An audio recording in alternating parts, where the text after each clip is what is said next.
job of running a pest control business is obviously a particularly difficult one. And one of the most important lessons that I think I've learned here over the last 20 years with owner-operators is one of the most powerful things that you guys can do is be focused and focus on the actual service of pest control. Over the last few years of doing the Boardroom Buzz, we've had a lot of different operators on there talking about the business. And inevitably, we run into a lot of folks who run a pest control business, but also do crawl space, they do termite, they do carpet cleaning, they do, Matt Rogers is in here somewhere running around. His father ran a business called Killingsworth. They had 5 or 6 different lines of service. When you look at the PCT Top 100, the big players out there are pure play pest control businesses. A lot of you guys got your careers started at Orkin or Terminix. These are massive companies and they focus on general pest control. So there is something to this.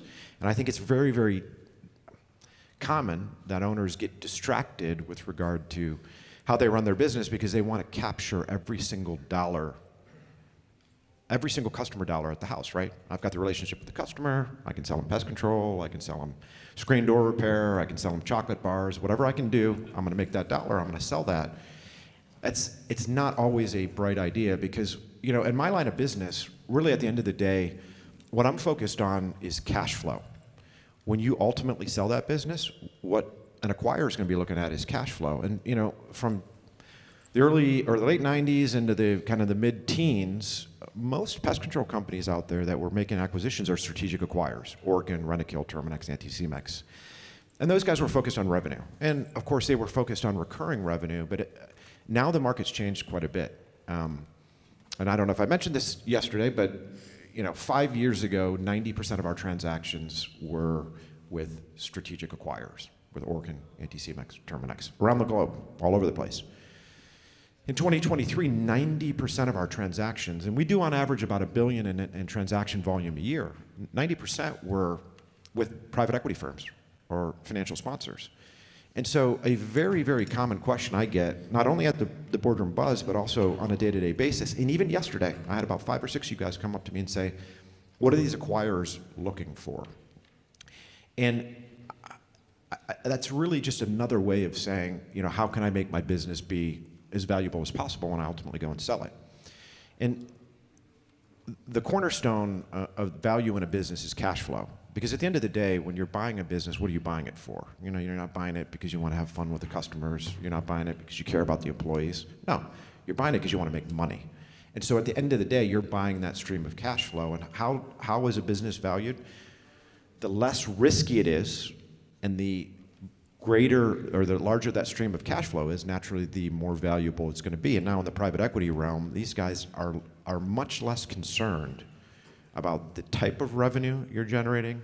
They're more concerned about the durability of that stream of cash flow. And what do I mean by that? They're concerned about the dollars that are coming to the bottom line and how resilient that stream of cash will be going forward.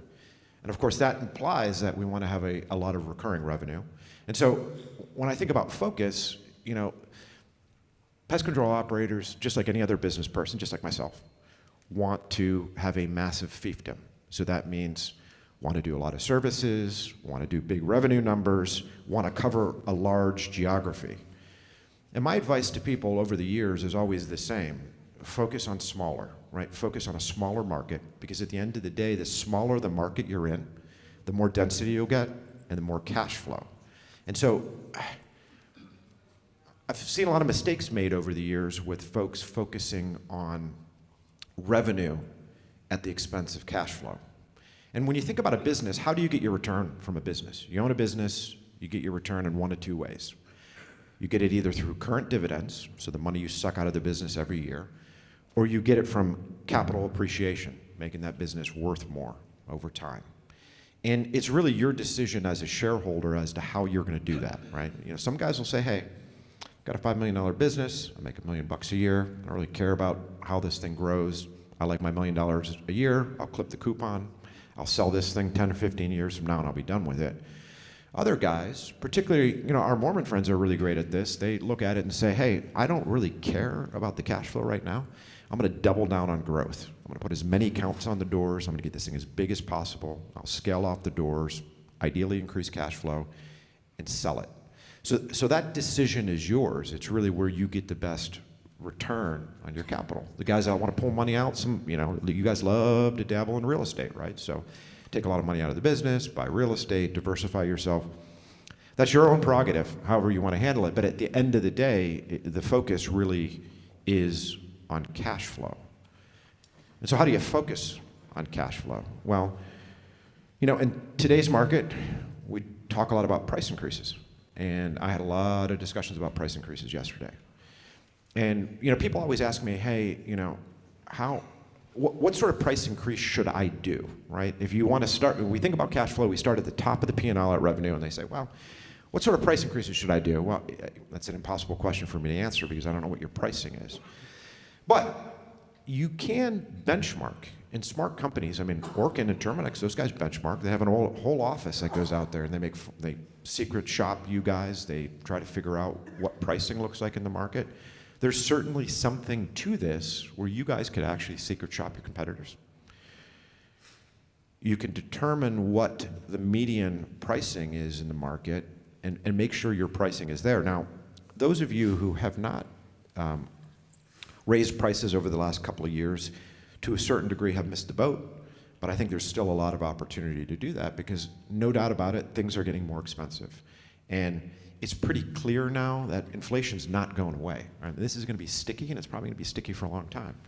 And we'll probably see 3 or 4%. Hell, we could see 10% inflation in the next year, depending on what happens geopolitically. So staying on top of your price increases is going to be very important. And so I always suggest to folks, get into your CRM system, whatever you guys are using, Pest Routes, Pest Pack, Serve Suite. Export your customer database into Excel and sort it by pricing. And literally go down the list and find those old timers that you're still charging, $72 a quarter, and go out there and try to raise those prices. And don't be afraid of it. Do not be afraid of increasing pricing, because at the end of the day, what I have found out is that you raise prices, you lose customers, but you're going to end up losing the ones that are the royal pains in the asses anyways. It's always the guys that don't want to pay you. They're the real pains in the ass, right? They want the service, they want you there on time, they want this, they want that.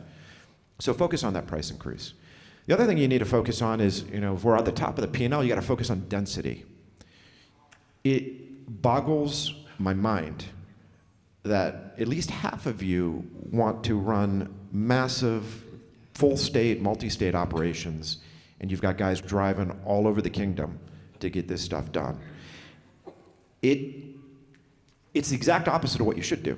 When there's a guy named Vic Hamill out on the East Coast, he ran a business called Ehrlich. And Ehrlich was ultimately acquired by Rentokil back in 2005, 2006, and it was doing $100 million and change in revenue. And they started that business in Reading, Pennsylvania, which is a shithole, right? It is in the middle of nowhere, and we've been there. Unfortunately, I have as well. But the place is, it's a proper dump, and it's a old, you got these kind of New York, Pennsylvania, old busted out steel and coal towns. And he said, you know what, as I grew Ehrlich, I made the determination I was not going to leave Reading until I was doing $10 million in revenue. And this was 40 years ago, right? This one metro area in PA generating $40 million in revenue. He said, I wanted to have the absolute majority of the market share. And what that allowed him to do with market share is increase his gross margins, because his routes were very efficient, increase his cash flow, and use that cash flow to invest in other areas. You guys should be doing the exact same thing. You guys should be thinking smaller from a geographic perspective as opposed to larger. Once you tap out a market, I always say, never leave a geography unless you're actually the market share leader in that space. And people always say, well, how the hell do I figure out if I'm a market share leader, right? Well, there are some basic things you can do. You can use some basic bro math. Just take a napkin out. You don't have to be particularly sophisticated about it. But understand how many commercial and residential units are in a market. Make the assumption as to how many folks are actually using pest control services in that market, and then determine what percentage of that you own. And a good proxy, a lot of the big guys will use 20% of commercial and residential units on average in a particular geography are using pest control services, and How many of those guys am I servicing? But once you become the market leader, then it becomes a lot more interesting to grow geographically. And I always encourage people to look at their service footprints. You can do a heat map of your customers and kind of drill down and say, why am I doing all these guys on the periphery? Why am I collecting $150 a month when it takes me an hour and a half to get out there? And then the place is a royal pain in the ass to deal with. And now you're losing money. Get rid of that. Hand that stuff to your competitors. Free. Take it. It's yours. Because at the end of the day, you really want to ruthlessly be focused on gross margins. And when I talk about gross margins, as I go down the P&L, gross margins is your revenue minus the costs associated with providing that service. And in my line of business, when I look at gross margins, I'm looking at revenue minus chemicals, direct labor, so the guys that are out there actually doing the work, vehicle expenses, whether it's operating leases or whatever fuel, whatever your vehicles are taking to operate. You subtract that from revenue and you can get to your gross margin line, and I love to see gross margins in the 60%. Whenever I look at a business, the first thing that I look at is, how is the top line growing? Is the top line growing at least, at bare minimum, the rate of growth in the local market? And I had a conversation with one of your colleagues yesterday, and he made an interesting point. He's like, in certain areas of Arizona are not growing, but the Phoenix metro area is. And it's growing at 10% a year. And so, the guys that are all super stoked about growing at 8 or 10% in this market are actually just treading water, right? They're just maintaining market share. They're not growing. So you look at that growth rate on the top line, and then you subtract from revenue those direct costs, and you get a gross margin. The big boys are typically at somewhere in the mid-50s, 55, 56, 58%. That's usually where the big guys are. Smaller companies, you guys that are nimble, you guys that are actually running you guys with brain cells that are running businesses should be able to do a lot better than these big, fat, sleepy, publicly traded companies. You guys should be able to run gross margins at 60+%. But it's really hard to do 60+% gross margins when you're not doing a lot of recurring revenue, right? And recurring revenue is one of these things where, a lot of the companies I work with do wildlife, and they do lawn, and they do all sorts of other services. When I think about gross margin, it is hard to get a high gross margin when you're doing a lot of one-time services. And guys look at recurring and they're like, I can do a $2,000 wildlife job, and that's chunky money, and it brings it right to the bottom line, and that's right, that's true. A recurring pest control account doesn't necessarily do that for you in the first month or the first year. But by year 3, it's extremely profitable, and you should be able to get 80% margin out of that residential pest control customer. And then on top of that, when you're focusing on the density aspect of this in one neighborhood, it's like you go into a subdivision and you're doing 3 homes there.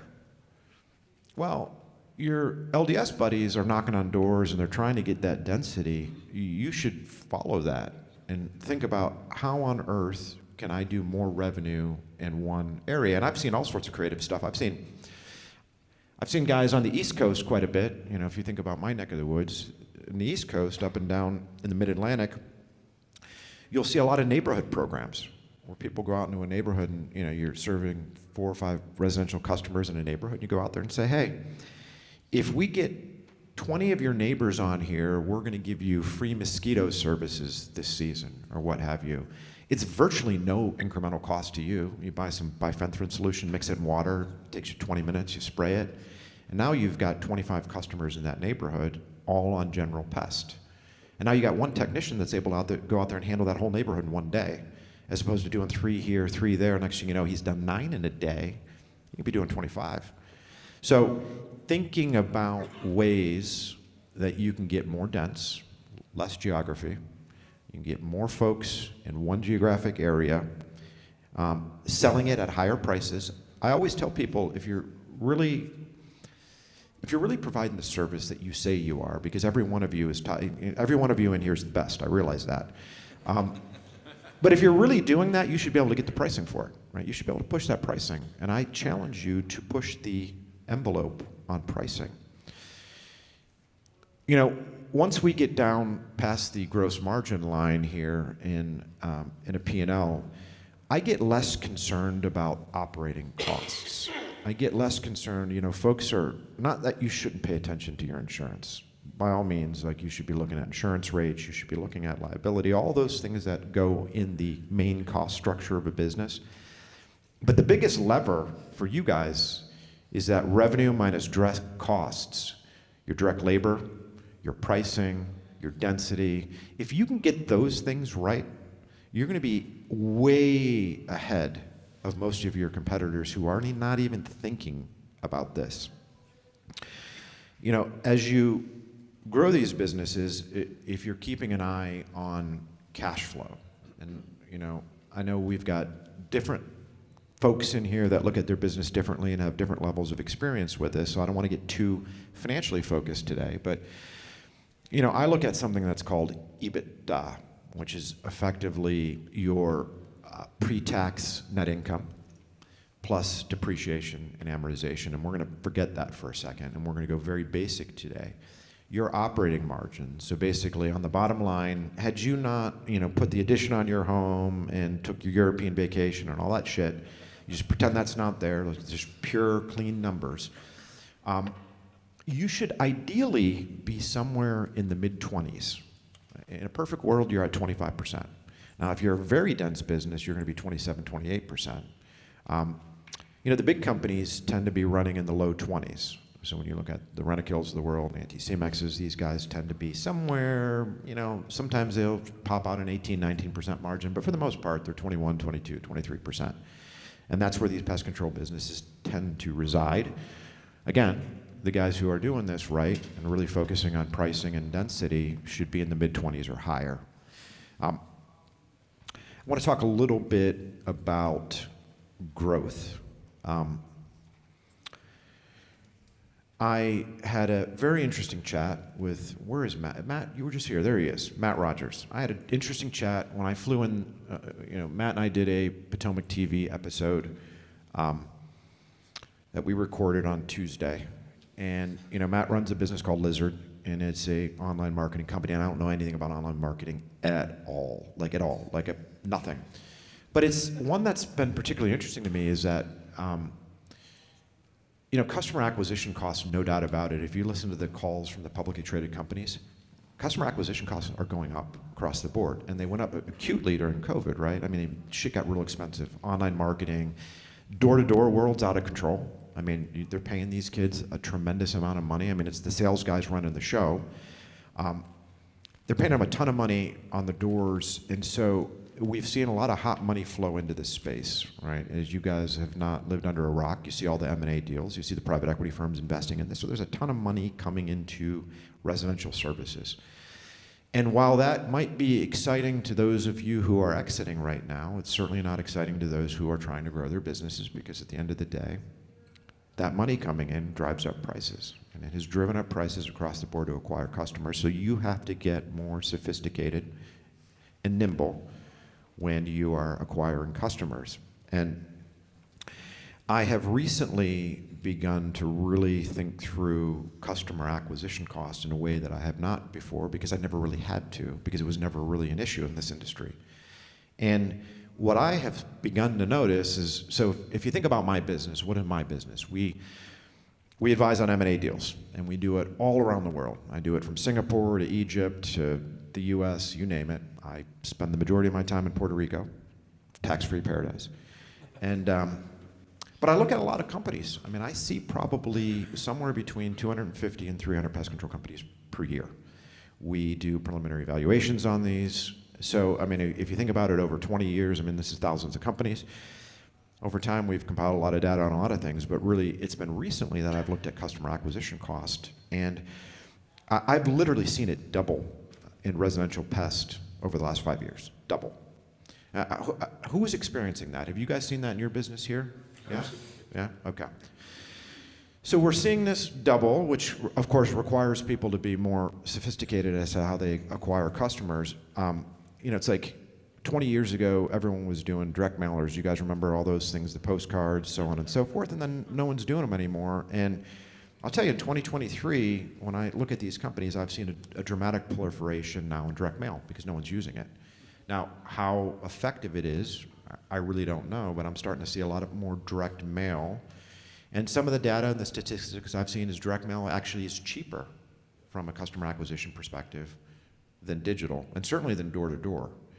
But getting very smart about your digital marketing and understanding what those customer acquisitions and cost for conversions are is going to be more and more important, I believe, going forward, because when I spend time at the rentokils of the world and the antisemexes of the world, these guys are spending a ridiculous amount of money to go out and corner these markets digitally. I don't have any solutions for you. I'm identifying the problem, and you're like, no shit, I know that's a problem. So I don't have solutions there. That's not my line of business, but I just thought I would bring it up. It's like the old days when we used to buy the triple trunks in the yellow page ads. Yes. The big guy could afford to do it, the little guy couldn't. That's right. And then the internet came along, and we all were kind of on an even playing field. Now it's the guy who has the biggest budget. So it's right back to the triple trunk. Exactly right. That's exactly what's going on. Now I've got more things to say. I can go blabber on and on and on. I want to open up the floor real quick. Do we have any questions right now?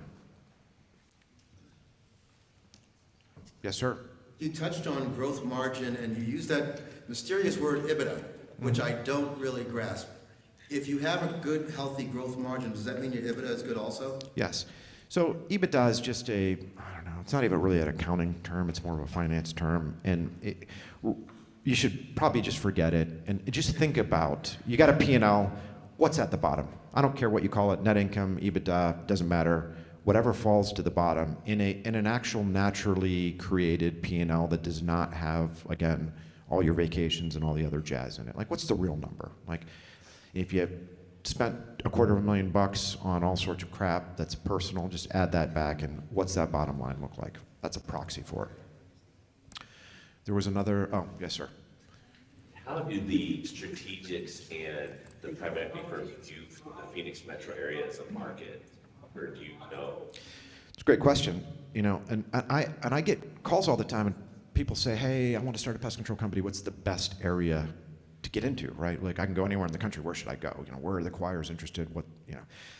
And I always say that this market has been, I started in pest in 2003, and it was extremely static. It was a duopoly. It was Orkin and Terminix buying these things. The market was pretty sluggish. And then over time, as the acquirers have changed, as the market has gotten more sophisticated, you ended up with pockets of a tremendous amount of activity. And what I mean by that is, if you think about 2016, anticimex came into the United States. It's a Swedish firm. And just like Europeans, they came across and they started on the East Coast, right? And they started in New Jersey as opposed to Boston. And they bought a bunch of companies up and down the East Coast. And so now I had rentokil, I had terminix, orkin, and now I've got a new acquirer called anticimex spending a ton of money buying Modern and JP McHale and Killingsworth and all these companies up and down the East Coast, and then doing a bunch of add-on acquisitions. And the Mid-Atlantic got super hot. And I could sell a business in the Mid-Atlantic, so basically Virginia, DC, that area. I could sell that. If I took the exact same company in Phoenix, Arizona, and plopped it down in Virginia, it would sell for a 30 or 40% premium. And the reason why is the scarcity of assets, and you've got a lot of acquirers competing. In this market now, I think it's important for folks to look at the fact that we've got financial sponsors or private equity firms that have entered the market, and they're not building national businesses. They're building regional businesses. And so we've got the Southeast, we've got a handful of them there, we've got the Mid-Atlantic, Pacific Northwest. So we have these guys entering markets and focusing on particular geographies. And, when I think about like auction theory, to run a really good auction in a perfect world, you need 6 to 8 participants. You add one additional acquirer to that mix, though, and it can dramatically change the market clearing price, or the price of the business on the margin. So that's a lot of words to say, do I think it's attractive? I do, because the first thing I look at for a market is the growth rate, right? Is this market growing, or is it a net exporter of people? Like, do I want to be in Phoenix or Syracuse, New York? Well, people are leaving Syracuse and they're moving here. So population growth is, of course, the number one driver. It's the biggest tailwind that you can have for a resi service business, people moving into a market. So I would say that checks that box. The other thing is people say, well, Paul, like, you know, the Southeast is super hot. There's a lot of private equity firms doing a lot of stuff there, so that's the market I should be in. And I say, no, it's the opposite of that, because that activity is taking place now. You're not selling your business right now. It's great to be there right now if you would have done that 20 years ago, but you didn't. So don't go there now. Find those areas of high growth that are going to be hot in the future. And there really hasn't been, the Southwest has not seen nearly the same activity that we've seen up and down the East Coast. But that's coming.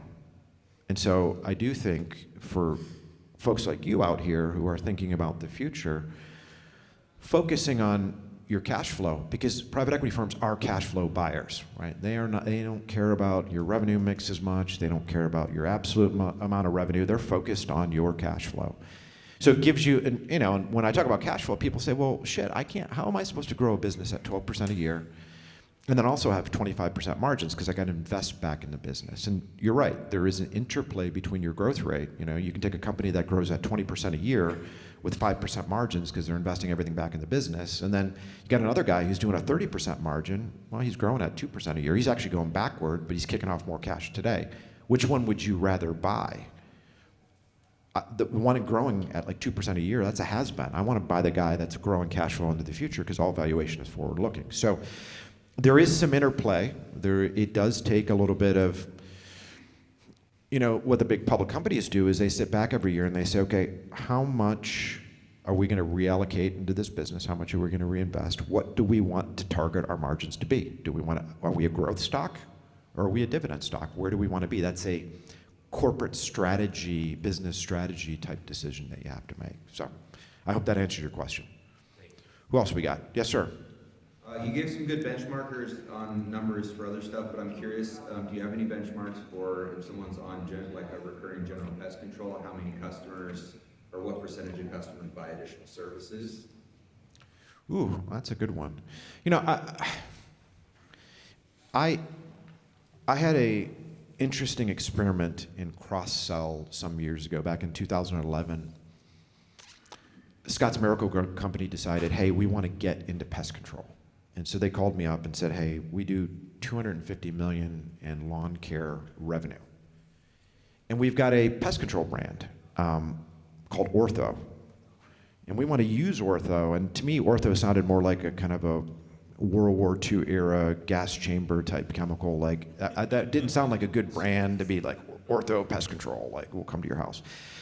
So they decided, hey, we want to do pest control because we've got all these lawn care customers and we can go out and cross-sell this and we're just going to make a ton of money because half of these guys are going to buy our pest control.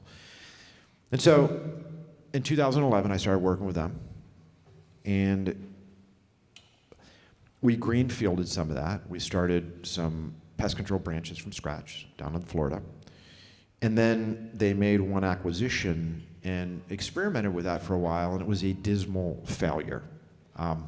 It was very difficult to cross-sell those services. And, you know, Jim Hagedorn, the CEO, ultimately, you know, he pivoted at that period of time from weed killer to killer weed. They got into hydroponics, and he's like, I got to do weed. Like, I want to do all this sort of stuff, and, you know, pest control and lawn care sucks. So they got rid of it, settled True Green.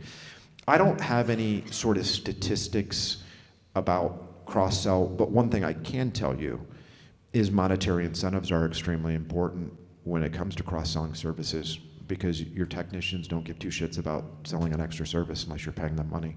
And so the guys who get really aggressive with, if you want to do an additional service, you have to determine what that service is worth to you over time. If it's an additional recurring service and it's going to add value to your business and you're able to potentially cross-sell it, you should think about the incentive structures. And that's the problem that Terminix always had with True Green, right? You had ServiceMaster, they own True Green, they own Terminix. How on earth could you have two companies both doing more than $1 billion in customer revenue and literally zero cross-sell whatsoever? Well, they had an incentive problem. They didn't incentivize any of the workforce to cross-sell anything. It was a massive missed opportunity. Yes, did you have a question, sir? Just to kind of follow up on that. So if if you do diversify into like pest control and lawn, lawn care, whatever that other service is, doesn't that, how do the acquirers look at that? Because you got rentokil or these big acquirers that aren't in the lawn care business, so does that actually devalue the business? You're right. It decreases the acquisition pool of potential buyers for a business. The more things that you do, the less you're going to look like everyone else. If you're pure play pest, it becomes very easy. You're pure play pest, a commercial cleaning company can buy you, a lawn care company could buy you, a pest control company could buy you, but you start doing a variety of different services, it gets complicated. And it's, at its core though, when I think about all these multiple services, I've seen a tremendous amount of direct evidence that shows me that the guys that are able to make the hard trade-offs and say, I'm going to forego $1 today from an additional service that's not within my bailiwick, and I'm going to focus on pest control, those are the guys that are going to grow quicker, and those are the guys that are going to sell more. And at the end of the day, if you're running a pure play, and when I talk about pure play pest control, let's be honest, anything pest control related, I'm not saying don't do termite. Now, in certain areas of the market, you've got to do termite. But if you stick with your core, you're going to be able to focus on it. You're going to be, when I think about my business, Potomac should not be doing the volume of transactions we do every year. We do the amount of transactions as a real middle market investment bank, and I attribute that to the fact that we picked one area and we focused on it. And we know it better than anyone else on the planet. So when there's a transaction going on in Ghana or Djibouti, we get the call. And so, when Terminix and Rentokil were merging and they needed to do the antitrust sales in Europe, we get the call because we focused purely on that. There was no one in the market better than we are. And you guys should look at your business the same way. Because if you specialize, it's like, it simplifies your business too. I think when I see a lot of these guys running these multi-service businesses, it's like, okay, you're a pest control guy, you know that, you've been doing that 20 years, and then all of a sudden you start doing HVAC, and you're like, shit, I got to have this licensing, and I don't know really how to buy this, this equipment, and how to train these guys, and then you've got to hire other folks, and then it's a big distraction. For what purpose? Margins are lower, it's more capital intensive. It's like, what the hell are you doing? Focus on pest. There's a reason for that.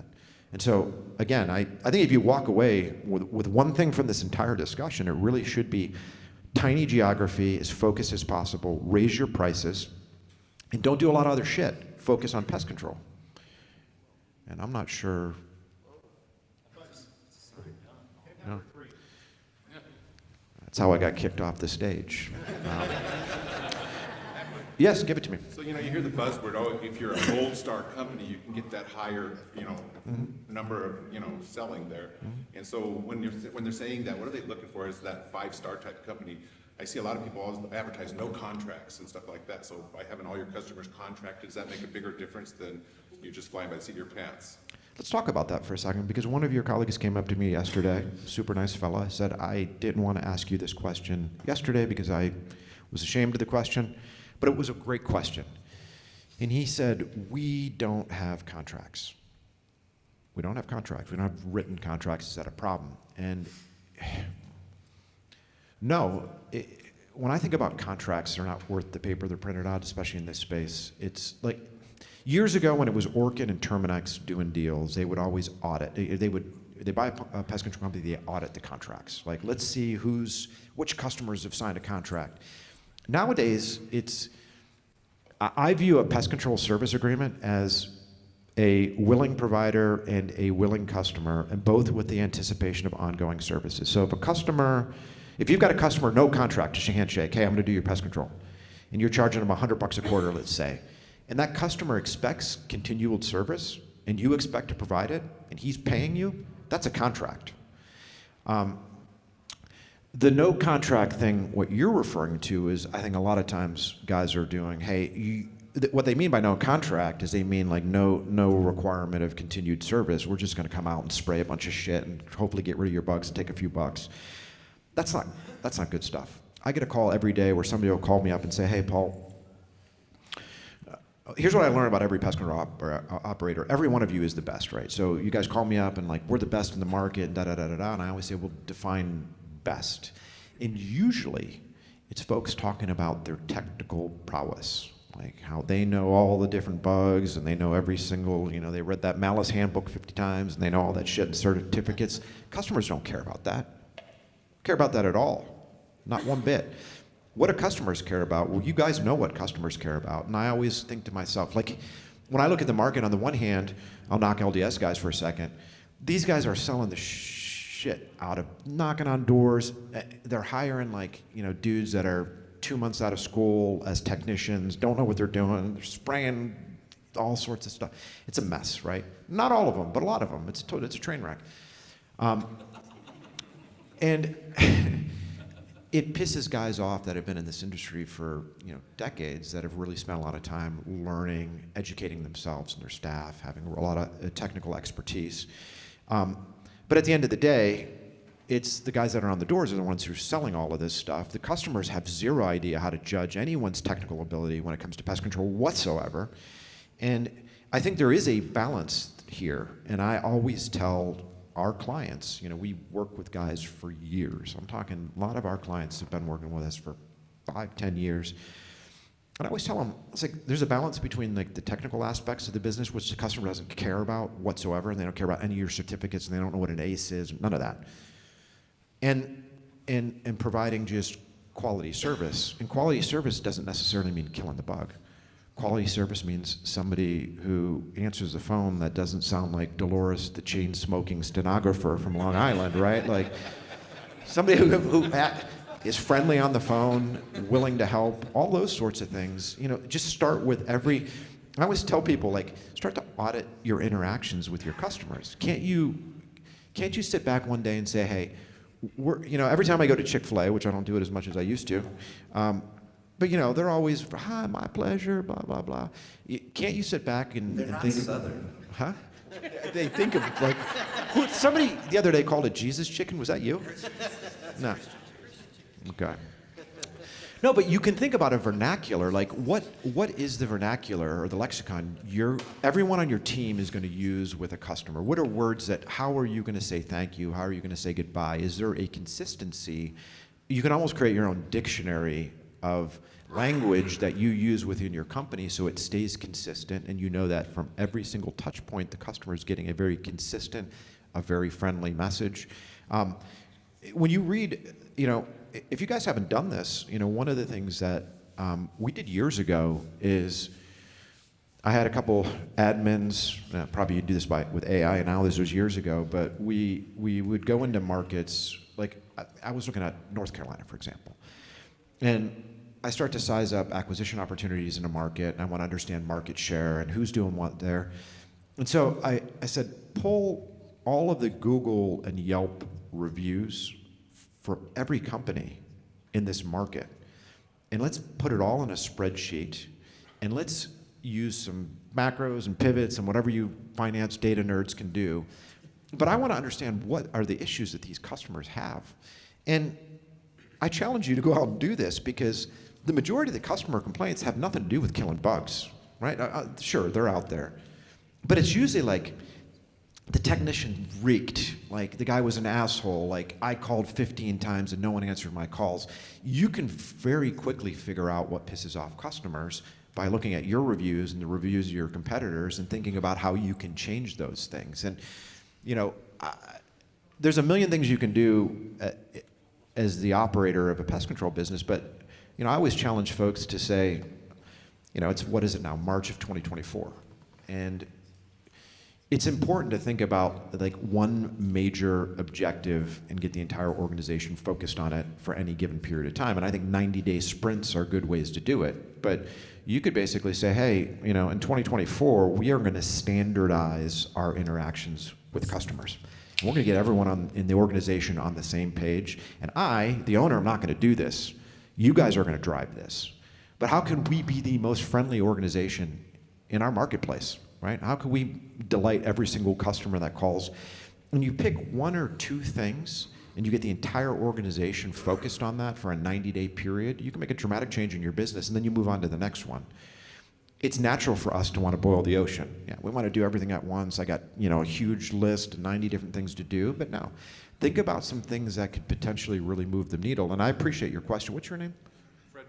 Fred, I really appreciate your question because it's really an important one that, understanding these customer interactions, you don't have to compete on there's plenty of customers out there that want long-term relationship with a company that's going to provide a recurring service.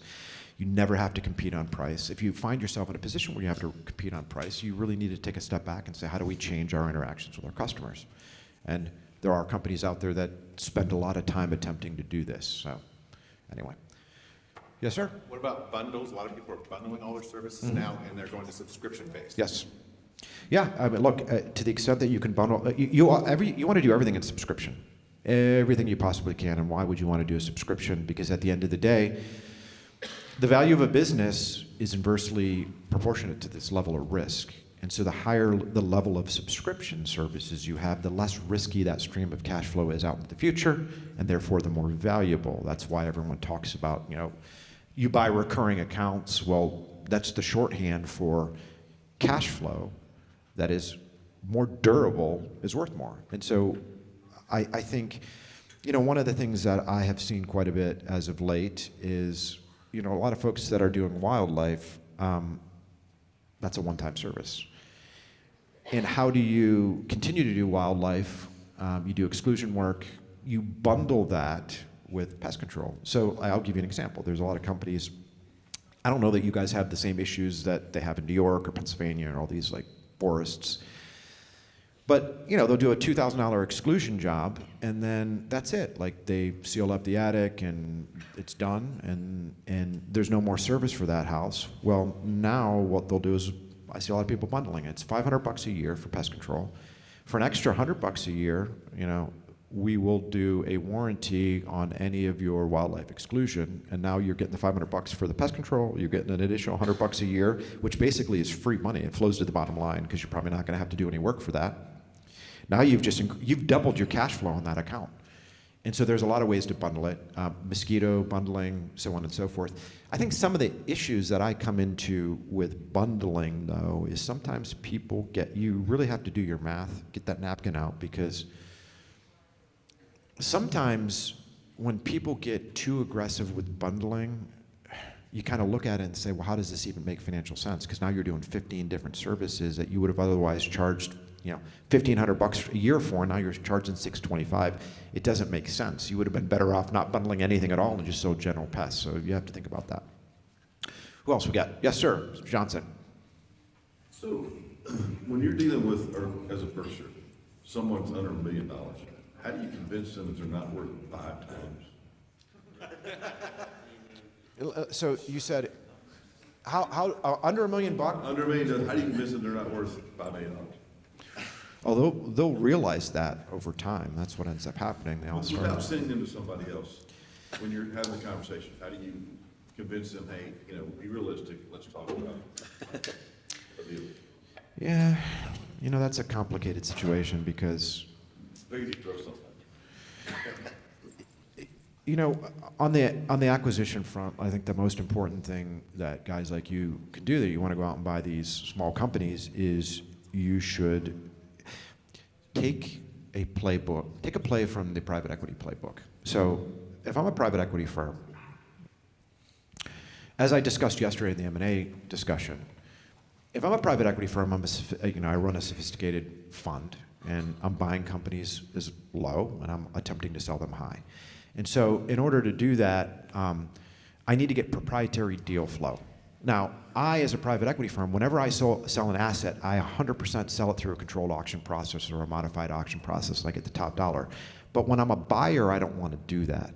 And I was just having a discussion the other day about the fact that a lot of the deals that we're doing right now are guys who, we're doing 3 transactions right now, where they were companies that called us up that they were already in process with a private equity firm. They'd signed letters of intent, they're going through this whole process. And one guy called me up about a month ago, and he said, Paul, I've listened to the buzz forever, and known you guys, and I read all the stuff that you write, and I was always getting ready to use you whenever I sell, but you know, I got a call from this private equity firm, and they were super nice, and we went to lunch, then we went to dinner, and we hung out, we went here, and they were taking me to different events. Next thing you know, finances changed hands, they're looking at my numbers, and then next thing you know, I'm in a letter of intent. And I didn't realize at the time, it was just the tip first. It was very slow, and it was like this dance, and then next thing you know, I'm pregnant. And and that's what happens, and that's what they should do. And ultimately, you kind of romance the seller over time, and next thing you know, they're in exclusivity. So this guy calls me up, and he's like, hey, I want to talk to you a little bit about the offer, and he's like, I don't know if I'm getting a great deal or if I'm getting totally screwed. So he tells me the numbers, and I'm like, yeah, you probably could have done about $5 million better than that. And yeah, so he left a lot of money on the table. Now, that ultimately, he looked at it, and the exclusivity expired. He told the private equity firm he dragged his feet until the letter of intent expired. Now, he's officially out on the market. And his first round bids, actually, he just went to market a couple of weeks ago. His first round bids now are higher. Just the first round, the initial indications of interest are higher than what he was about to transact at. So that's kind of but the private equity firms do it right. You know, they'll romance you, and I think that I always tell guys, if you're going to go out and buy small, you should, by the way. If you have the wherewithal, you can create a lot of value, but you got to go out and have breakfast with these guys, take them to dinner, build their trust over time, because I've experienced that sophisticated players don't care who the buyer is, they care about the money and the terms. For people that it's a financial transaction, I don't care who buys this thing at all. Russia could buy my company, I don't care. Like, I want the highest price. Smaller guys tend to be a lot more concerned about who is it a family business, who are my technicians going to be working for? And a lot of guys who are out there, you know, you got the 70-year-old who's doing 700 grand a year, he's getting tired. He doesn't want to hang out. He doesn't want to hang out with his wife all day, though. So, like, what is he going to do? He wants to work, but he wants to not own the company anymore because he doesn't want to do the books and all the other crap that goes along with it. Those are ideal opportunities to say, hey, Jim, you can come work for me. I'm going to give you 20% down. I'm going to pay you the rest out over time. I'm going to keep you away from your wife. I'm going to make up all sorts of stories and stuff you have to do. Right?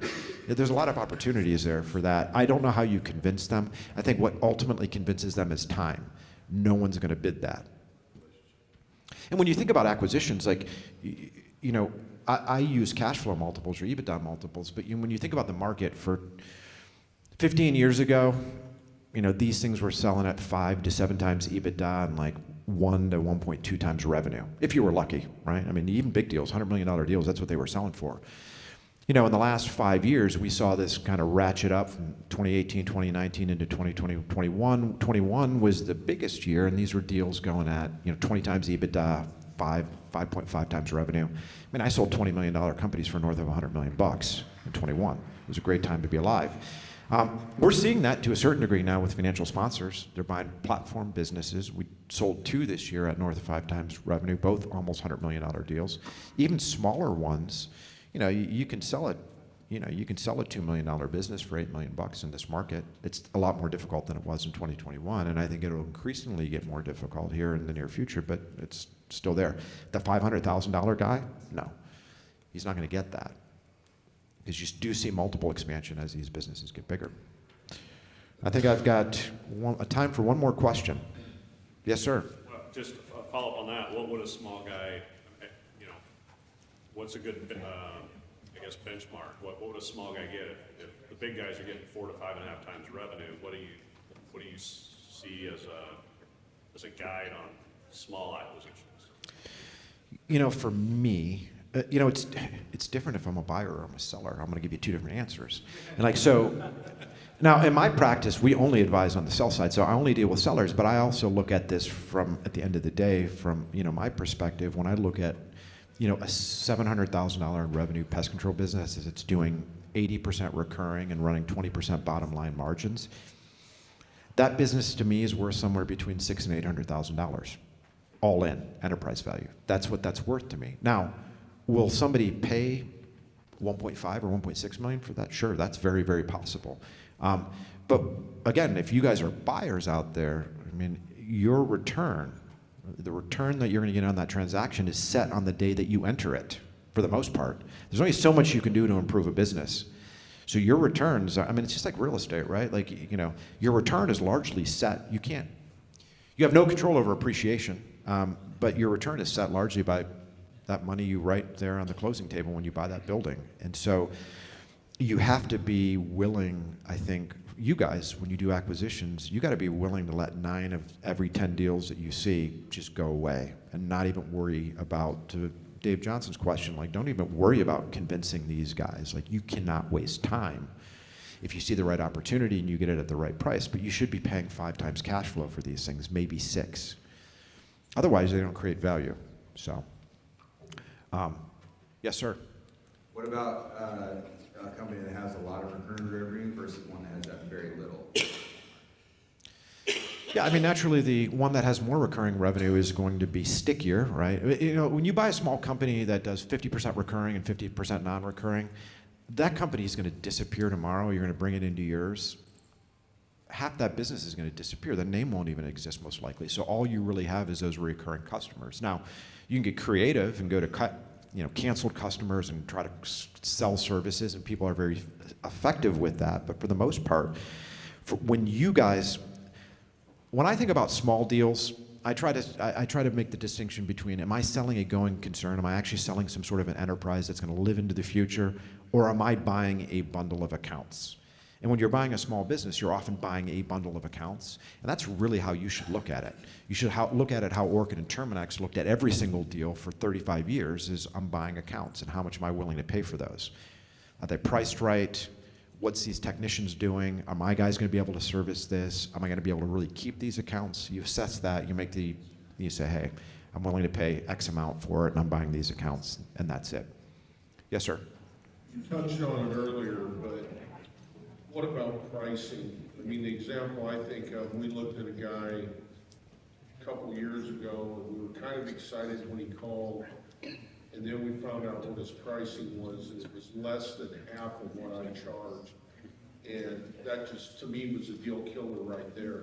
And I think, you know, people looking to sell, you might want to stress, you did touch on how important it is to command a decent price.